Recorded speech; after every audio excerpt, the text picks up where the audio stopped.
Un tā turpinām. Tātad šajā brīdī var jau redzēt arī šajā darbā, ka visi krustpunkti, kuros krustojas līnijas, ir nopaļoti. Ja kaut kur ieraugāt, ka kāds tomēr vēl nav nopaļots, tad to var izdarīt pilnīgi mierīgi. Var izdarīt gan tagad, gan arī pat pēc darba pabeigšanas. Ja ieraugāt, ka kaut kur kāds krustpunkts ir palicis vēl ass, ja, tā tad pilnīgi noteikti var pēc tam ņemt un nopaļot. Ja bija sajūta, ka kaut kas traucē, ka reibst galva vai kaut kas tam līdzīgs, tad vajag vienkārši mierīgi paelpot. Tas tā mēdz būt. Mierīgi ieelpojam, paelpojam, pasēžam, padomājam un tad turpinam darbu tālāk uz priekšu. Pilnīgi noteikti nevajadzētu pamest, nevajadzētu atstāt novārtā, katru darbu vajadzētu pabeigt. Jā, varbūt arī nesanāk to izdarīt uzreiz, bet katrā ziņā, nu tad atgriezties var pat pie šī darba rīt vai parīt, bet izdarīt līdz galam. Jo katrā no darbiem paliek emocijas, sajūtas, un tās visas vajadzētu izreaģēt līdz galam. Tas, ko ir ieteicams darīt, tad darbu iesākot, tikt līdz šai stadijai, kad darbs ir nopaļots, visi stūrīši ir nopaļoti. Jo tas ļauj mums tad vairāk sakārtot tās savas domas un, nu, tā kā to darbu izdarot līdz galam, tad mēs paši sev, savai zemapziņai dodam to sajūtu, ka var izdarīt un ka pie visa var, nu, tā kā visu var padarīt un pie jebkura rezultāta var nonākt. Un tieši tā tas arī ir ar to nopaļošanu. Pēc tam var paņemt pārtraukumu un izdarīt savas lietas kādas, bet šis gan būtu tas posms, ko vajadzētu censties tad izdarīt no sākuma līdz šim brīdim. Un nākamais, ko mēs darām, tā ir saucamā arhetipēšana, neirografikā to sauc. Mēs jau šeit ieliksim krāsas. Krāsas ir tā, ka var izvēlēties kādu vien pēles, nu, pēc kuras roka šajā brīdī sniedzas. Un neirografikā mēs izmantojam, nu, kā minimums būtu 3 ieteicams krāsas. Var arī vairāk, bet savukārt atkal, nu, nevajadzētu tā, ka tur paņemt kaut kādas 10, ja? Nu, vajadzētu, nu, maksimums līdz 5. Ja mēs šajā brīdī skatāmies tieši uz neirografikas koku, nu, var būt, ka tiešām arī gribas tos augļus, tos, kas mums, tos ārējos resursus, kas mums dod to enerģiju, tos varbūt arī gribas iekrāsot citādākus. Kā augļus tieši arī simbolizējot. Iespējams, bet tas nav obligāti. Bet neirografikas kokā tā var darīt. Ko vēl dara krāsojot? Cenšas krāsot vismaz 2 laukumus blakus esošos, nokrāsot ar vienu krāsu. Var arī vairāk, bet vajadzētu izvairīties no tā, ka, ja mēs runājam par visiem citiem laukumiem bez augļiem, neņemot vērā augļus šoreiz, nevajadzētu atstāt tā, ka viens laukums paliek vienā krāsā.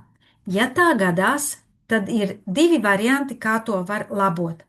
Vai nu paņemt otru krāsu un pārkrāsot pāri, izdarīt tādā veidā, vai var izdarīt tā, ka paņem atkal smalko marķieri un tad to vietu, kur ir vienas krāsas laukums, pārzīmēt, iezīmēt pa vidu kaut kur līniju, lai šo laukumu sadalītu 2 daļās.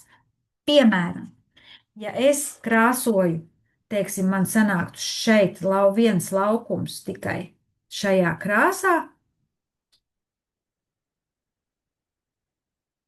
tad es un blakus laukumi būtu citā krāsā, vai šis būtu tātad, nu, viens, kurus aizzīmē, man viņš reku te beigsies, ja? Nu, pieņemsim, ja tas tā būtu. Tad es varu vai nu paņemt marķieri un pārdalīt šo laukumu kaut kur uz pusēm, Tas ir viens variants. Bet tajā brīdī, tad, kad mēs pārdalām viņu uz pusēm, mums rodas atkal asie stūrīši. Tad mēs arī tos uzreiz nopaļojam, lai nepaliek. Varbūt turpat gribas iezīmēt vēl kaut ko, kādu augli. Arī to var izdarīt. Ja? Tātad, vai var pārkrāsot arī blakus esošu krāsu, ja man šeit būtu rozā, es viņu varētu arī ņemt un pārkrāsot šeit arī pāri. Un man sanāktu, ka viņš jau ir blakus pie šī laukuma esošs un te iekļaujas ar šo krāsu, sakļaujas kopā. Tādā veidā. Un tagad krāsošanu arī mēs šajā gadījumā veiksim no lejas uz augšu. Un te nu vajag izvēlēties, tad, ko darīt ar tiem augļiem. Vai viņus krāsot citā krāsā, vai kādā no tām krāsām, kuras izmanto šeit krāsošanai.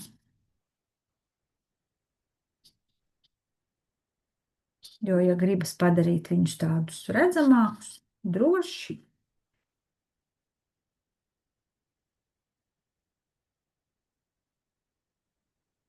ieteicami ir šie plakanie flomasteri, jo ar viņiem var ļoti ērti arī nokrāsot, izkrāsot.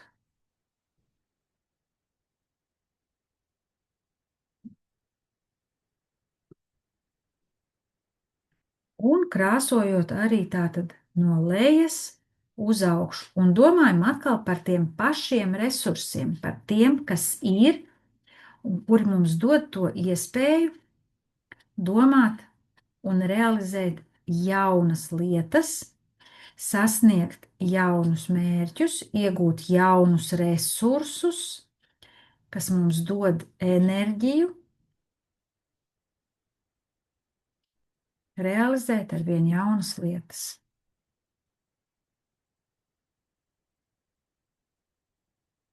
Un tas ir tas, nu, kad kā uzlādēties bez kafijas, tad paņemam mazo zīmējumu, varbūt, ka nav pat tajā reizē līdzi flomasteri, vienkārši ir zīmulis vai pildspalva, arī to var izdarīt, un tad šādā veidā izzīmēt par jebkuru no tā brīža aktualitātēm, apdomāt, kas tev ir, kāds resurs tajā brīdī tev ir, lai tu sasniegtu un izdarītu kaut ko, kas tev tajā brīdī ir aktuāls.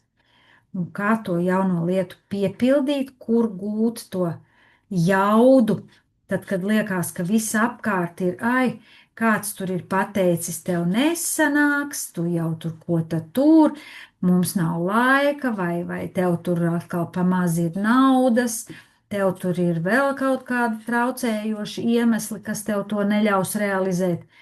Nu, un tu vari paņemt šādā veidā, apdomāt, izzīmēt, kādi ir tavi esošie resursi un ko tu ar tiem var izdarīt un sasniegt, un kāds būs tas tavs rezultāts.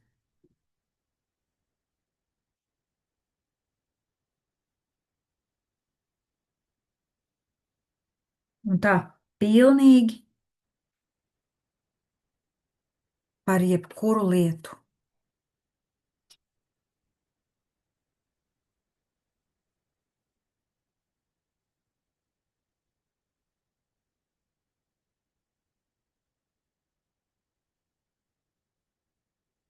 Vienā dienā gan nevajadzētu zīmēt vairākas tēmas.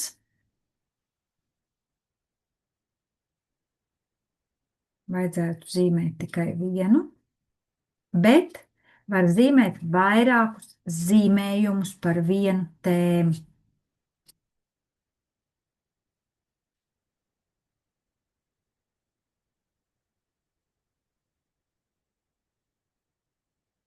To noteikti var darīt. Neirografikas koks ļoti labi izskatās lielā formātā zīmēts, Un tas ir tas, ko vispār neirografikas darbi, tā skaitā neirokoks, ko var zīmēt vairāk cilvēku kopā.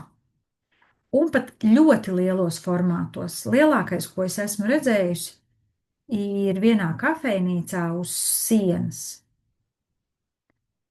uzzīmēts neirografikas koks. Tad viņš gan ir varbūt tāds vairāk mākslinieciski var, bet, nu, tātad, ja ir kaut kur mājās arī iespēja, tad visa ģimene var pieķerties un to izdarīt. Varbūt laukā kaut kur kādā nojumē vai kaut kur ir tādas iespējas, kur var kādu sienu apgleznot kopā ar bērniem un mazbērniem.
Tajā brīdī varētu rasties jautājums, ko tad darīt ar tiem sāniem, jo tur nu sanāks tagad liels laukums vienā pusē, otrā pusē, un te ir tas, ka tas ir viens.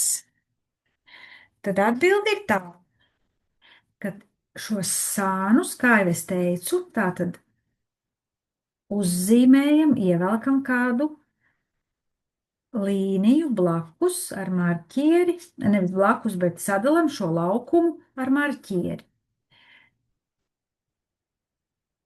Tad, kad viņš ir izkrāsots, vai pirms tam, tikai atceramies noapaļot visus asos stūrus.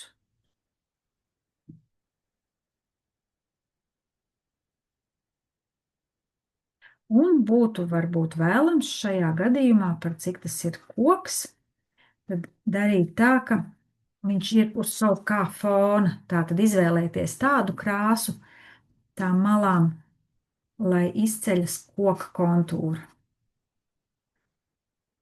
Ja jau reiz tas ir neiro koks, tad tas ir arī redzams.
Ja nāk prātā kādas domas, tās var pierakstīt blakus novietota papīra.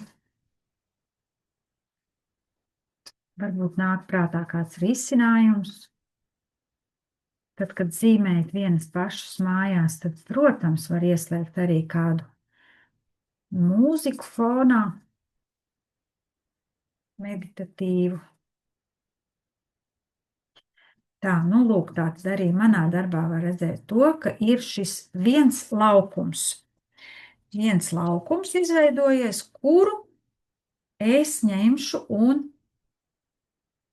sadalīšu uz pusēm.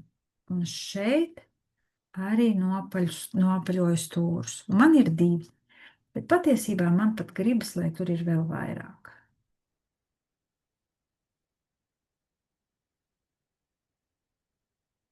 Un es tā arī izdaru.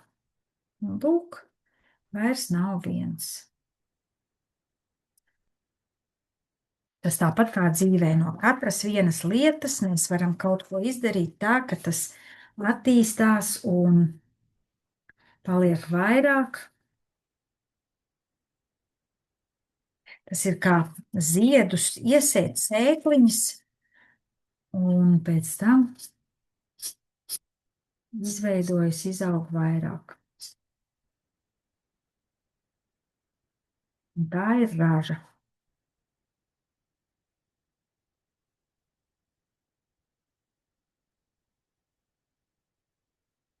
Man ir sajūta, ka tas flomasters tūlīt beigsies, un dzīvē arī tā mēdz būt, ka ir kaut kādi resursi, kuri kaut kad beidzas.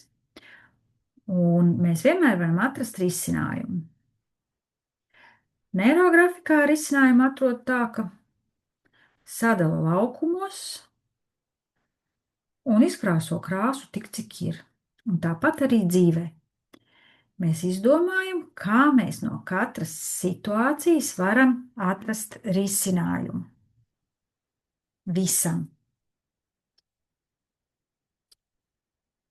Pilnīgi visam. Dzīvē visu var mainīt, visu var labot. Kamēr vien cilvēks ir dzīvs.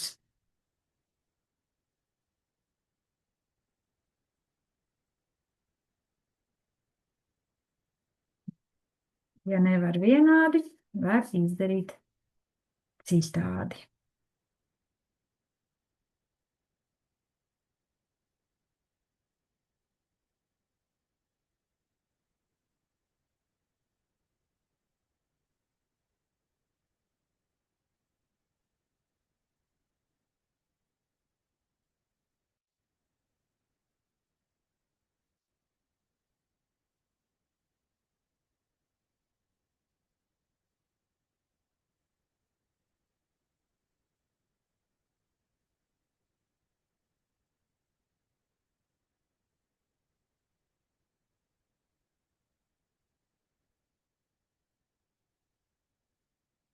Tā.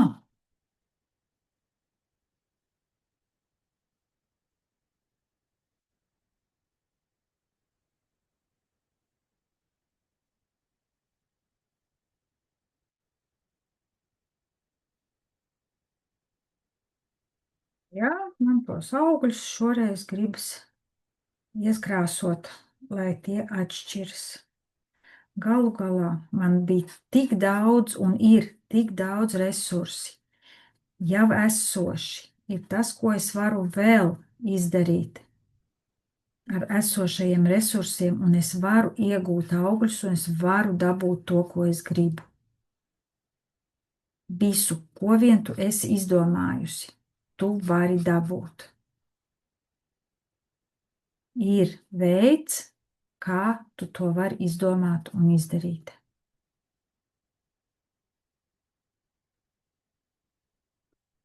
Ja nevari pati, tu zini, kam var paprasīt, kas tev palīdzēs. Ja nevar uzreiz, pienāks laiks, kad tu noteikti to panāksi un sasniegsi un izdarīsi. Ja tu to pa īstam gribēsi.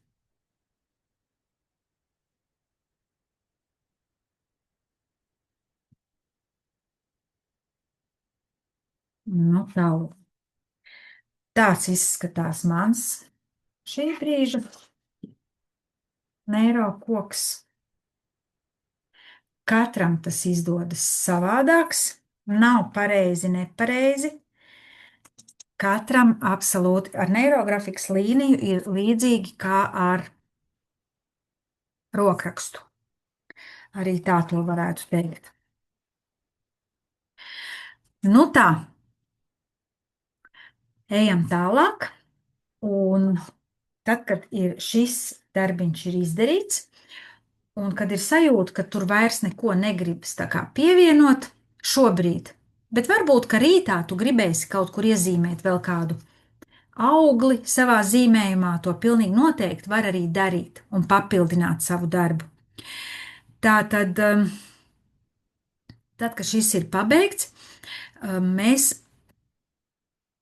uz šo darbu jau vajag skatīties un domāt ar tām pozitīvajām domām, ka visu to apvienojot, var sasniegt daudz vairāk, un pat ne tikai tik, cik ir šeit, bet vēl vairāk.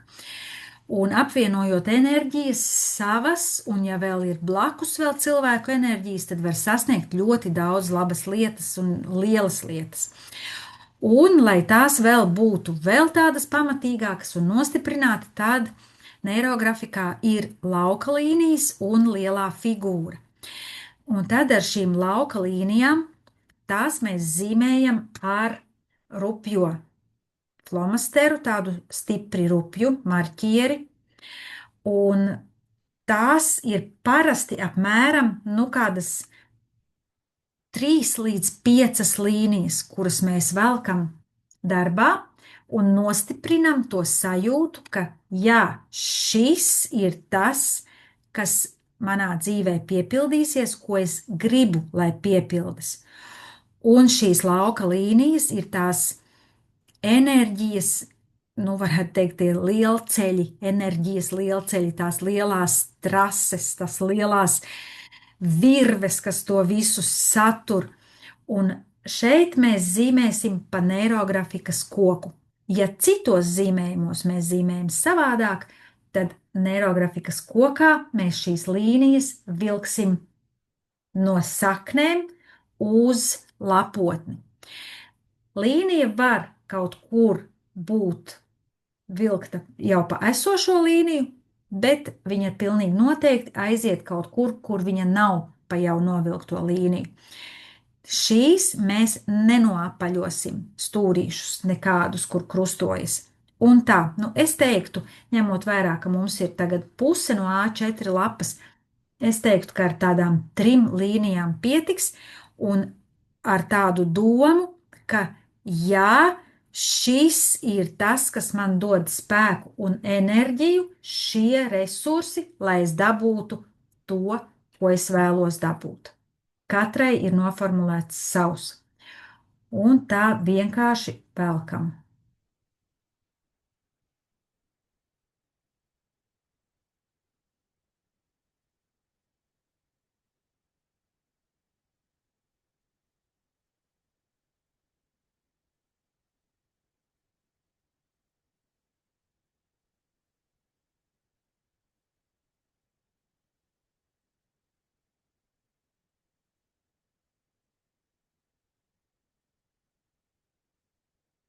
Tās ir šīs lielās līnijas, un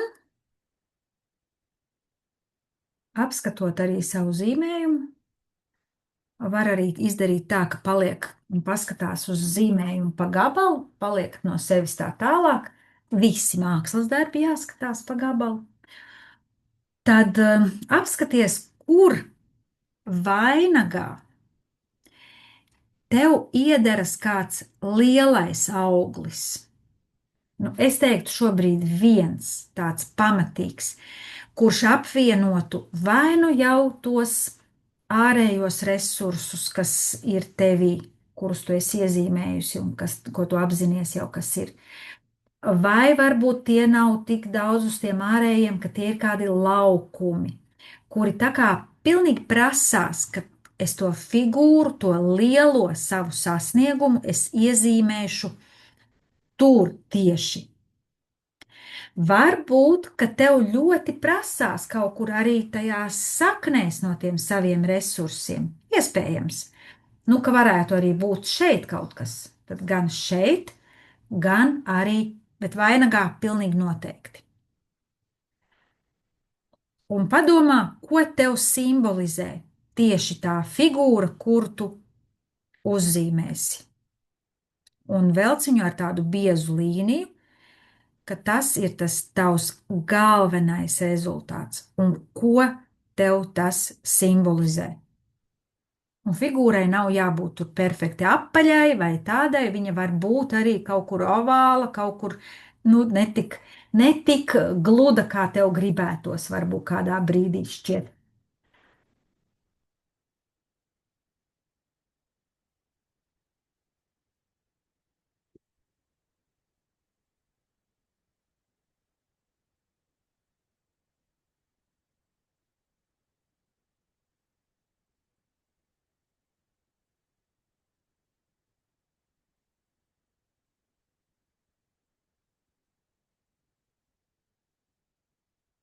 Un pilnīgi noteikti padari viņu tādu redzamu, nu tādu resu. Tā lai pilnīgi noteikti. Un ko tas simbolizē ar konkrētu nolūku.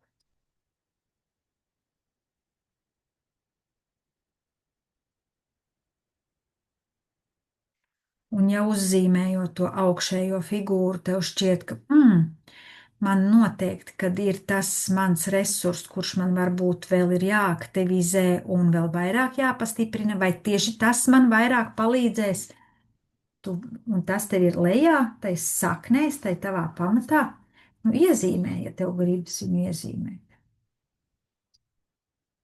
Pilnīgi noteikti. Nu tā, es teiktu, ka man izskatās šādi. Katram izskatās savādāk.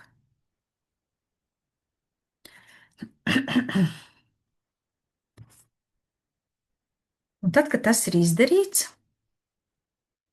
tad nu, tāds sevis noskaņošanas mirklis, kad uzliec roku uz sava šī neirokoka, otru pie krūtīm sev, vai tas ir tā kā vairāk uz sirdi, nu tā, lai tu jūti, ka tas ir tas, un mēģini sajust, kā tas tavs zīmējums, tas, kur tu radi to savu enerģiju, kā tas tev palīdz,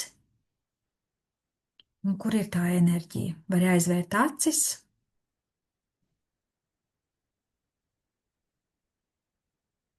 un padomāt, kā tu jūties, un kā tas tev dod spēku.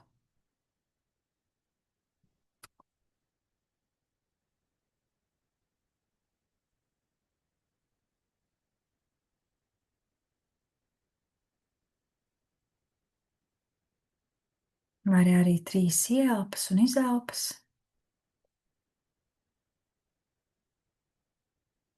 It kā ieelpo to enerģiju, kuru tu pati sev esi radījusi.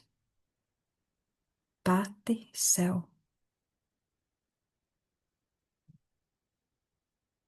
Lielākoties ar katru no mums dzīvē notiek tās lietas, kurām mēs ļaujam notikt. Mēs ļaujam katra sev sasniegt to, ko mēs gribam. Katra pati.